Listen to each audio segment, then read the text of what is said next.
Abrimos la palabra de Dios en el libro de Hechos, capítulo 3, versículo 19. Hechos, capítulo 3, versículo 19.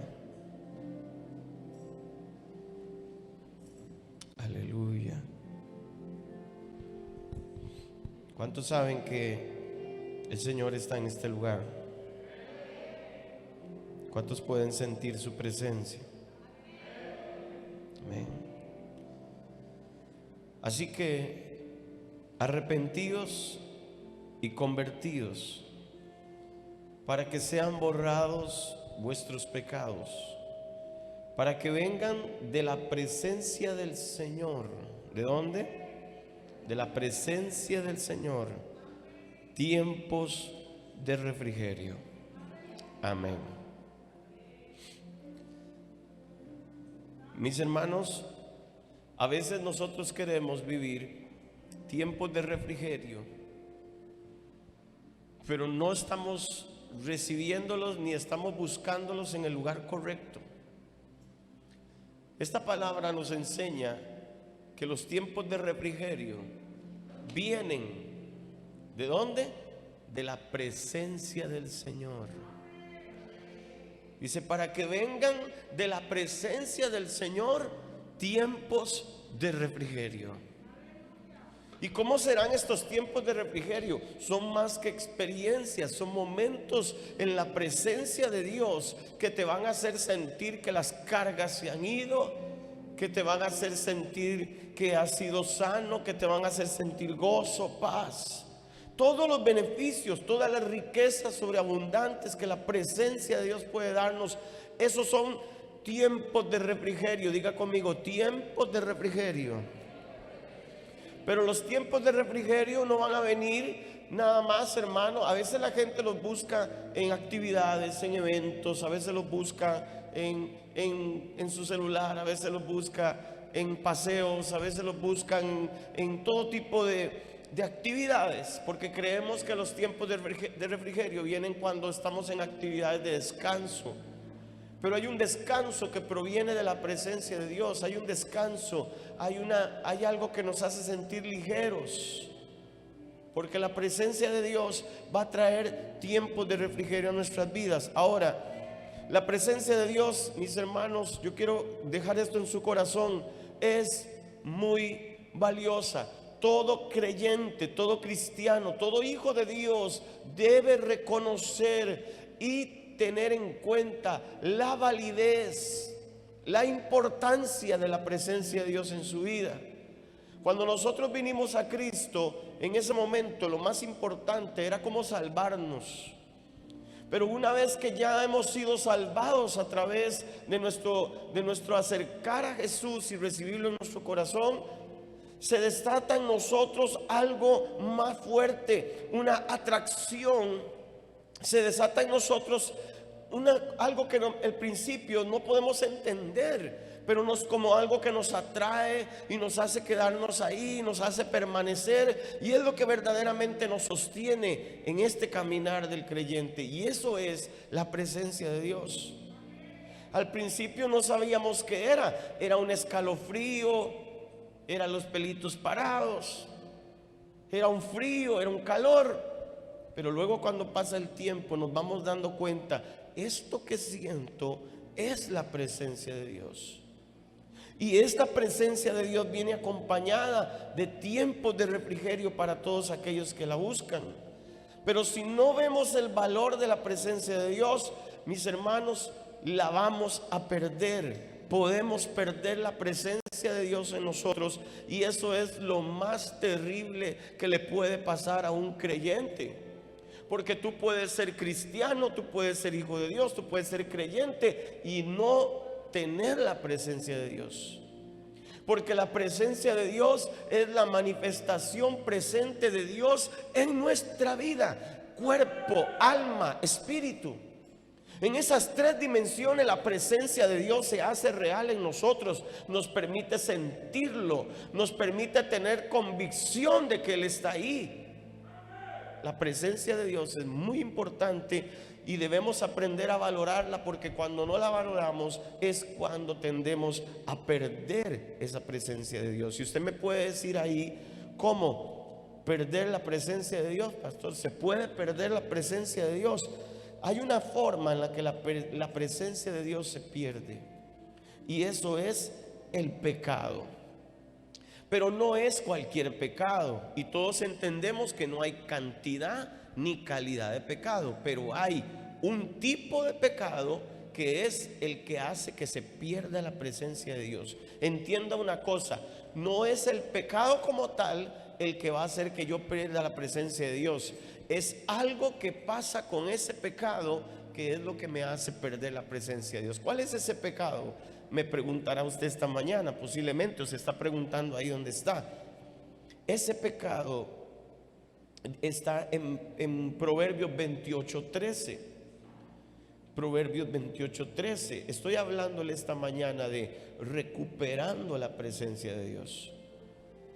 Proverbios 28:13 dice: el que encubre sus pecados, ¿qué pasa?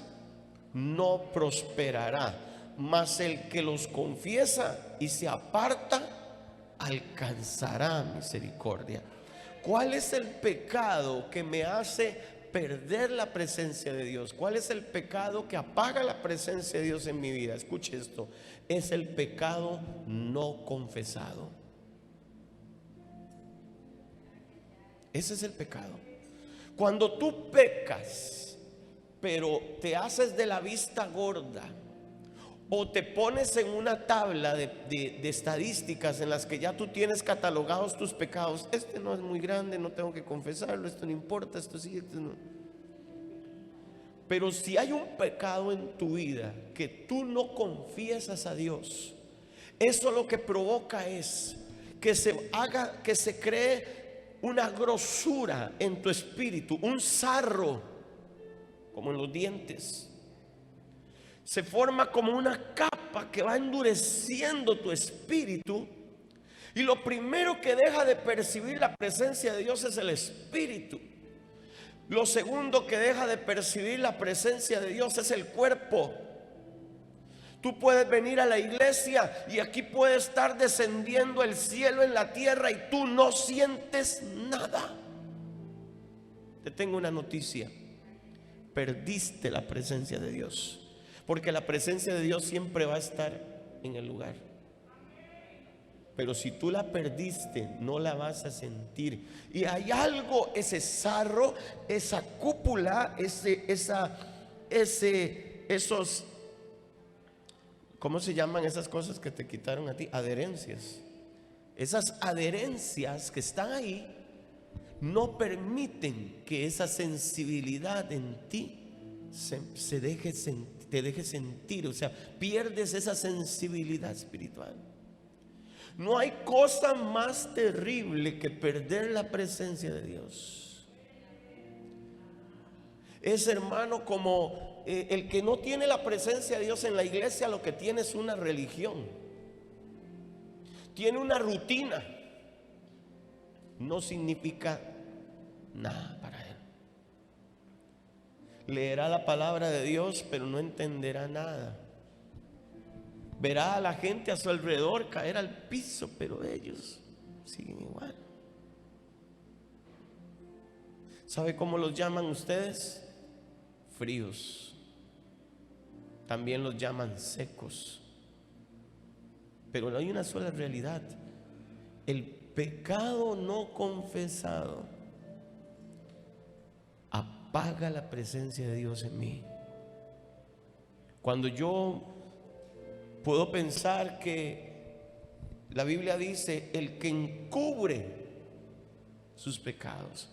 Usted dirá: no hay nada encubierto a Dios. Yo estoy encubriendo cuando no confieso. Yo estoy encubriendo cuando yo no tomo la actitud correcta de venir y decir: voy a ir a mi Señor y le voy a decir lo que estoy haciendo, voy a confesarlo. Y ojo, a veces será necesario ir al pastor, porque ha llegado tan gruesa la capa, se ha vuelto tan gruesa, que ya no solo necesitas venir y decirle a Dios: Señor, yo he pecado. Necesitas ir donde tu autoridad y decirle: pastor, aquí estoy, yo he pecado. Y hasta ese momento que tú confiesas, vas a sentir como que se cae de tu espalda aquello. Y entonces el pasaje que leímos al principio: arrepentíos y convertíos para que sean borrados vuestros pecados. Tiene que venir un arrepentimiento. La única manera de volver a recuperar la presencia de Dios en nuestra vida es entrar en un arrepentimiento acompañado de una conversión, donde yo esté seguro que mis pecados están siendo perdonados. Y entonces, si yo hago eso, la promesa que me da la palabra de Dios dice: para que vengan de la presencia de Dios tiempos de refrigerio.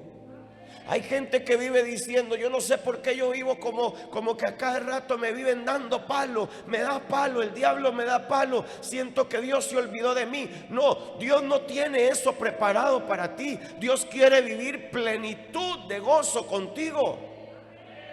Pero si tú no sabes habitar en la presencia de Dios, no la valoras, andas pecando por doquier, a diestra y siniestra, y lo peor aún, ya no lo sientes. Ya no sientes ese pecado. Ya para ti en tu corazón está tan engrosado que ya tú tienes callo. Puedes hacerlo y ya no sentir nada. ¿Sabe? Hay gente que está en la iglesia y de vez en cuando va y se toma sus fritas. Adoran a Dios, claman a Dios y sienten la presencia de Dios, pero luego en una de esas se sintieron un poquito débiles y se fueron por allá, se tomaron unas frías, se pegaron una tandita. Al día siguiente ellos vienen y dicen: ya Dios me perdonó. Dios perdona esas cosas, porque Dios es perdonador. Pero no hubo una confesión.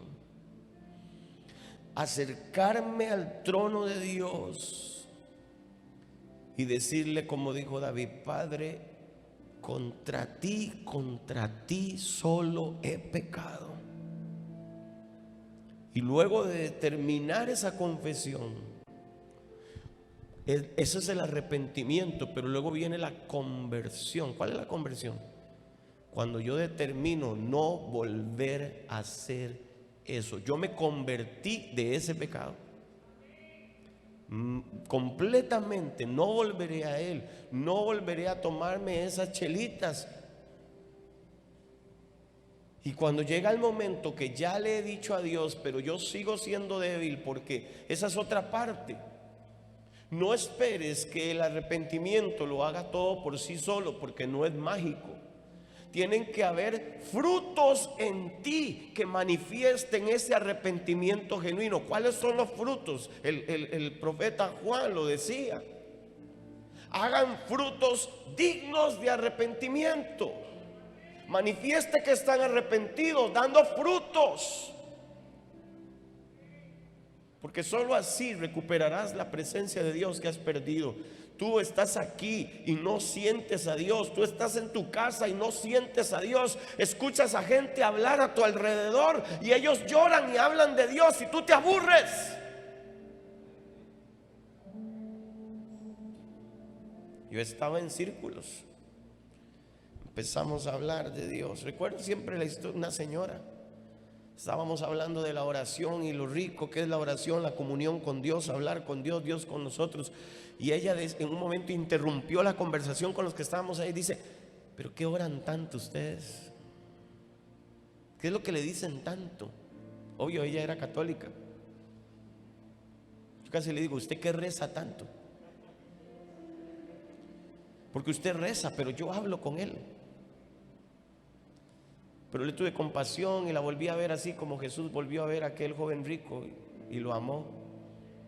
Yo la volví a ver así, la amé y le dije, porque hemos descubierto el deleite de hablar con Dios.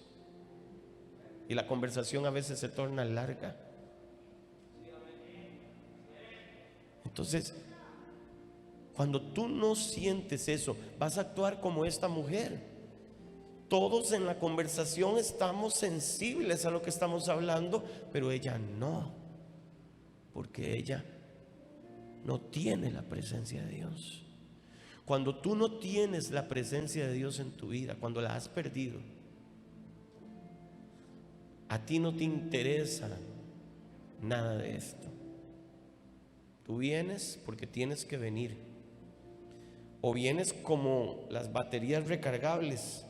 Vienes para meterte en el dispositivo y que te carguen y luego salir con nueva fuerza, pero luego se te acaba la batería durante toda la semana. Te voy a decir algo, tú no cargas la presencia de Dios. Tú viniste y sentiste energía positiva, sentiste lo que emana de la atmósfera, pero tú no fuiste cargado y tú no fuiste pleno, porque tú no tienes la presencia de Dios, porque tú la has perdido. Y todo comenzó con aquel pecado que nunca confesaste a Dios, porque tú piensas que todo lo ve, que todo lo sabe, y entonces no tengo que decírselo. Llegará el momento donde tienes que decírselo. Pero Él todo lo sabe, pastor. Él quiere escucharte, quiere oírlo de tu boca. Quieres saber que tú lo hiciste, si no, entonces ¿para qué el apóstol Pedro nos dice en este pasaje, arrepentidos y convertidos? Y tenemos otras citas donde nos habla y nos enseña, confiesen sus pecados unos a otros. Ahí es donde habla que tenemos que a veces confesarnos nuestros pecados. ¿Sabe? Estaba escuchando en estos días en la reunión que estuvimos con pastores, una iglesia en Heredia muy grande. En algún momento tuvimos conexión y contacto con ellos aquí. Y nos dimos cuenta que el pastor, bueno, ahora está en Estados Unidos, se ve ministrando allá y todo eso, pero el hombre tuvo que dejar la iglesia, una iglesia de miles, porque cayó con una jovencita. Nosotros habíamos escuchado la historia, pero no estábamos seguros. Pero en ese lugar había alguien que su hermana se congregaba allí y le contó todo lo que sucedió. Qué duro es. Yo cuando venía en el carro con la pastora le digo, quizás él no confesó nunca lo que le estaba pasando. Quizás nunca se atrevió a decirle a su esposa, estoy siendo tentado, amor, ora por mí. Amor, me puse a ver el teléfono y miré cosas que no tenía que ver. Ayúdame, ora por mí. Porque a veces creemos que solo tenemos que ir a Dios, solo hay que ir a Dios y Dios sabe todo. Y algunos ni van a Dios, solo creen que Él ya lo sabe y siguen caminando. Pero se va acumulando y se va acumulando. Si no confiesas tus faltas, no alcanzarás misericordia. Y lo dice el texto, el que se aparta, que confiesa y se aparta de ese pecado. Y yo le decía a ella, qué importante es poder confesarle a Dios, pero también qué importante es poder a veces venir y confesarle a otro lo que estoy viviendo. Yo soy muy inteligente. Mucha gente se incomodó y se acercó a decirme a mí, cuando yo estuve ahora en el mes de octubre y que les dije aquí que estaba teniendo un momento de mucha lucha y opresión y todo esto. No, yo no estaba diciendo eso para que ustedes tuvieran compasión y lástima de mí, ni estaba diciendo eso para que usted se asustara. Yo le estaba presentando la carta al enemigo que él quería traer sobre mí. y enseñándole que no iba a tener nada que yo tuviera escondido. Yo estaba confesándole a ustedes mi condición. Y al confesárselo a Dios, confesárselo a ustedes, confesándoselo a mi esposa, Él pierde toda efectividad en mi vida, pierde todo valor lo que está intentando.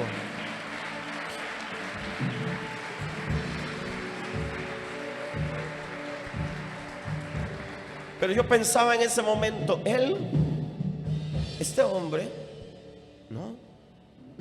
Seguro él cayó. Y su silencio lo fue empujando más al abismo hasta que cayó con la muchacha. No lo entendió porque fue más fácil recibir una oferta en los Estados Unidos y irse a pastorear una iglesia sabiendo que esas áreas no han sido tratadas en él. Otro caso de otro pastor que se comunicaron con nosotros, que se fue de la casa, que dejó a la esposa, que se metió en un gremio ahí a trabajar, abandonó el pastorado y se enfocó en eso, y cuando se dio cuenta estaba enredando también con otros amores que ya no eran el Señor. Pero no hablamos, no decimos nada cuando estamos sintiendo esas cosas, cuando nos están empezando a abordar esas emociones, esa debilidad. Viera cómo yo se lo digo al Señor. Y yo le decía a la pastora cuando veníamos ahí en el viaje, qué importante es la confesión. A algunos les da vergüenza. Algunos quieren aparentar lo que no son y se esconden detrás de una cortina de humo. Pero lo que están creando es esto. ¿Sabe qué es lo que yo temo más? Podía temer que si yo me equivoco, perder este ministerio, perderlos a ustedes, perder la iglesia. Pero lo que más me atormentaba pensar que podía perder si no me alineaba a lo que Dios quería, era perder su presencia. No soporto un día sin sentir que Dios está ahí. No soporto un momento. No tolero los cultos a los que voy cuando no siento la presencia de Dios. Necesito hacer algo para que Él se sienta. Necesito hacer algo para que venga. Y si usted quiere pensar que soy muy emocional y tengo que estar sintiendo, yo no solo siento con el cuerpo, yo siento con mi corazón. Hay que aprender a sentir a Dios en el corazón, no solo con cosas físicas. Hay los pelitos, hay los calambres. No, hay momentos en los que yo no siento nada físicamente, pero mi corazón me dice, Él está aquí.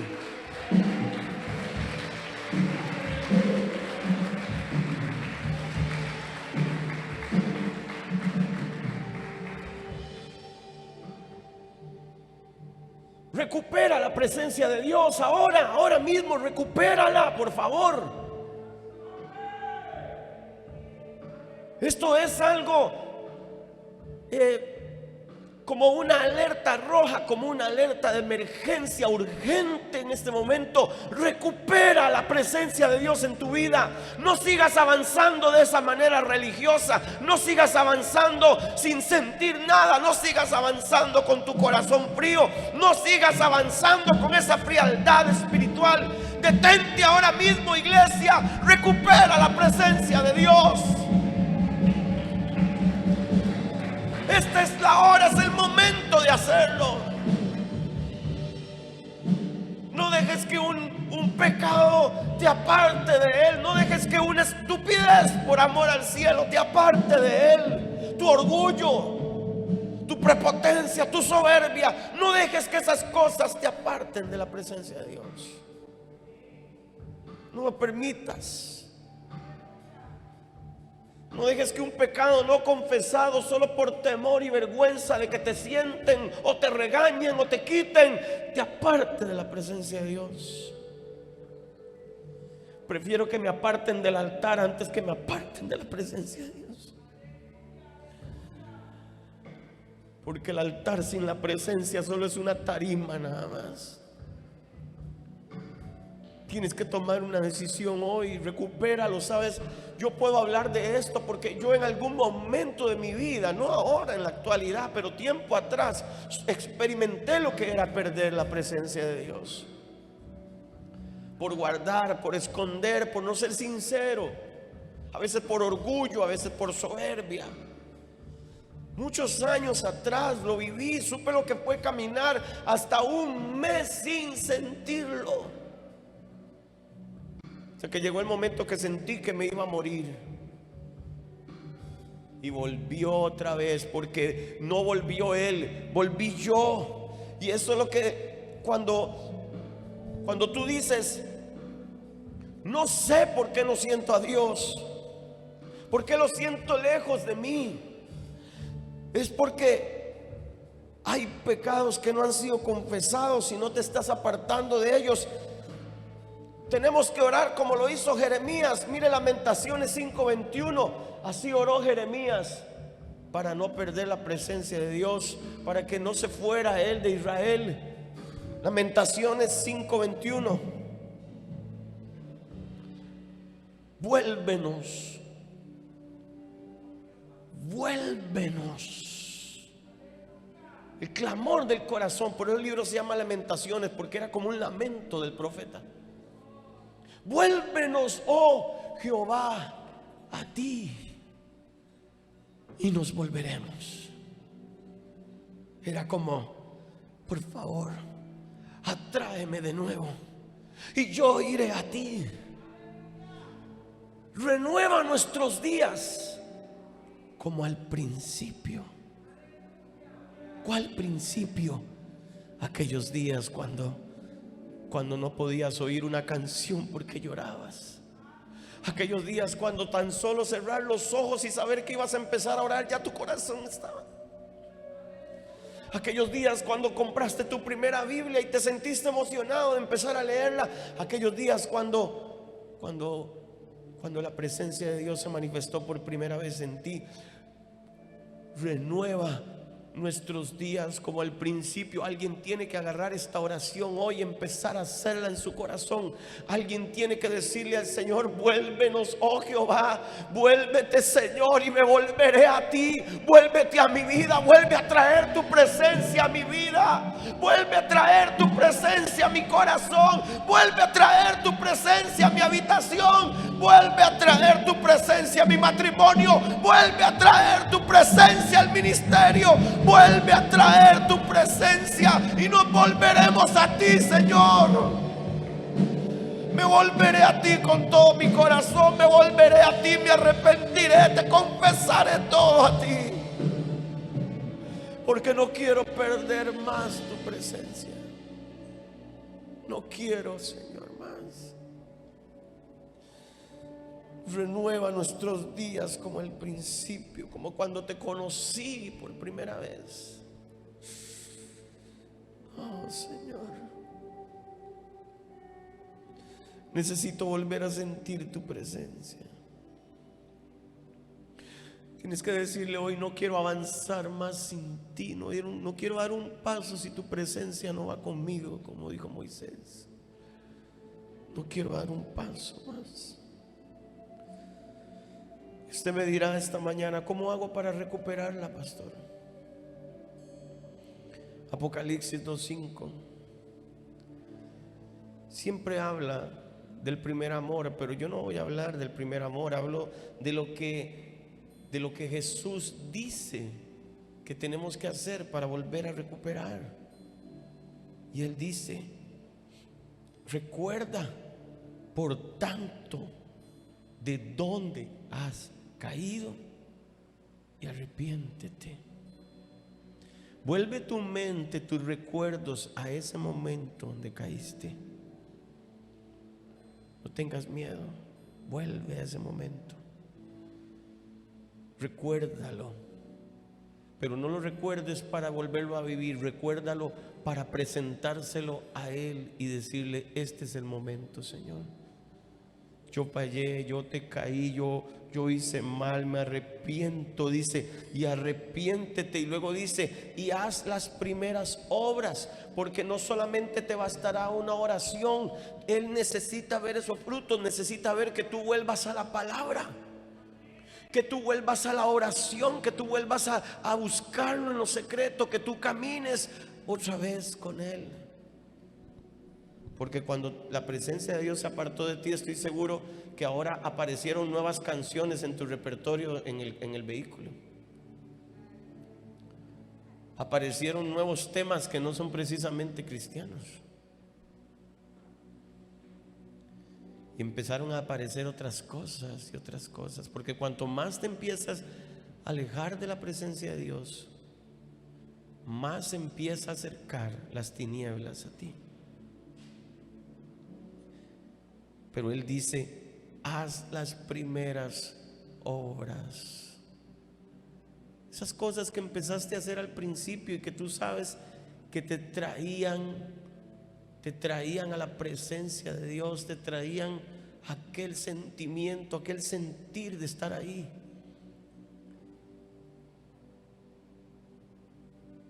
Arrepentimiento hace volver la presencia de Dios. Reconocer lo que está mal y apartarse de eso, volver a las primeras cosas que hicimos. Y quiero terminar porque el tiempo me está avanzando, pero en San Juan 21:4 hay un ejemplo de lo que tú tienes que hacer cuando tú quieres recuperar la presencia de Dios. Y es el apóstol Pedro. San Juan 21:4. Pedro había caminado con Jesús cuando Jesús le dijo que iba a morir, que iba a tomar tomado, azotado, clavado y que iba a morir. Pedro brincó y dijo: maestro, eso no te acontezca, yo no lo voy a permitir. Jesús lo llamó Satanás, porque le dijo: apártate de mí, Satanás, no pone la mirada en las cosas de arriba. Y le dice: maestro, yo no voy a dejar que eso te pase. Y él dice: Pedro, de cierto te digo que antes de que el gallo cante 3 veces tú me habrás negado. Y ese momento de la negación de Pedro, ese pecado, ese pecado adelantado que iba a cometer, porque el hecho de que Jesús se lo dijera no significa que no fuera pecado negar a Jesús. Él pecó, Pedro pecó, se cayó de la gracia en ese momento. Negó a Jesús. Yo creo que nadie ha cometido un pecado como ese tan feo.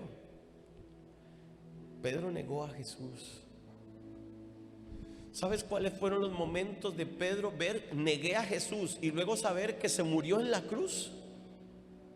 Luego saber que el hombre está muerto, que el amor de mi vida está muerto, que el que seguí, que creí durante 3 años está muerto. Ya no lo volveré a ver más. Ni siquiera tuve la oportunidad de poder verlo a la cara y decirle: perdóname.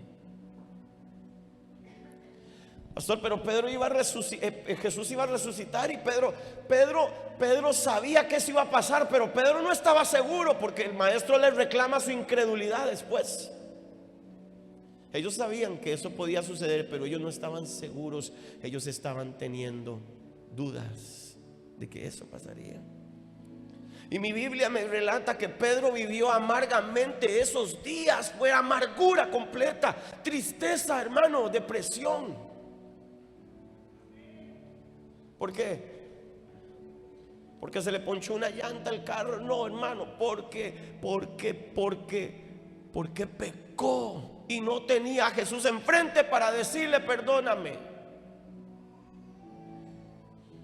Él no sabía que podía orar como hacemos nosotros ahora. Pedro no tenía esa fórmula que usted y yo tenemos hoy. Pedro pensó que en el momento que Jesús murió se acabó todo. Qué duro caminar 3 años con el Maestro, con el Hijo del Dios viviente, y luego perderlo todo en unos segundos. Pero mire lo que sucedió luego, como Juan lo relata diferente. San Juan 21:4. Cuando ya iba amaneciendo, se presentó Jesús en la playa, mas los discípulos no sabían que era Jesús. ¿Qué pasó? No sabían que era Jesús. Y les dijo: hijitos, ¿tenéis algo de comer? Le respondieron: no. Él les dijo: echad la red a la derecha de la barca y hallaréis. Entonces la echaron y ya no la podían sacar por la gran cantidad de peces. Entonces aquel discípulo, a quien Jesús amaba, dijo a Pedro: es el Señor. Simón Pedro, cuando oyó que era el Señor, se ciñó la ropa porque se había despojado de ella y se echó al mar. Cuando el Señor quiere recuperarte, cuando quiere hablarte de estas cosas para que te vuelvas, para que recuperes su presencia, te va a llevar al lugar donde todo comenzó en algún momento. Él sabía que Pedro estaba en la barca donde todo comenzó y lo esperó en la orilla y le dijo las mismas palabras cuando lo conoció: echa la red a la derecha. Cuando Pedro vio que era Jesús, saltó de la barca y corrió desesperadamente en el agua. Los demás siguieron en la barca y dirigieron la barca hasta la orilla. Pero Pedro, porque los demás no vivieron lo que Pedro vivió, los demás no sintieron que habían perdido la presencia de Dios, los demás no habían sentido que habían decepcionado a Jesús, los demás no habían sentido eso como lo sintió Pedro, como Pedro lo vivió. Y es eso lo que nos tiene que hacer: bajarnos de la barca y correr hasta donde está Jesús para volver a recuperarlo, volver a Él, volver a sus brazos. La Biblia no lo dice, pero yo lo que pienso es que Pedro corrió así medio mudado en el agua, mojado, y se tiró encima de Jesús y le dijo seguramente: maestro, pensé que no te iba a volver a ver, perdóname, perdóname. Lo que relata más adelante es cuando están sentados comiendo el pescadito que pescaron, y Jesús lo vuelve a ver y le dice: Pedro, ¿me amas? Tú sabes que te amo, Señor. Si has perdido la presencia de Dios, mi hermano, yo que tú como Pedro, no me importaría cómo estoy vestido. Esas vestiduras representan su condición espiritual. No me importa cómo estoy. Lo que me importa es que el Señor está ahí y yo lo quiero recuperar. Quiero recuperar su presencia en mi vida. Quiero recuperar su presencia en mi corazón. Quiero recuperar lo que tenía. Y si tú sabes que estás en esa condición, yo te digo algo ahorita mismo: salta de esa silla y corre al altar a encontrarte con Él y a decirle: por favor, Señor, aquí estoy. Confiésale tus pecados ocultos. Confiésale lo que tú sabes que está mal.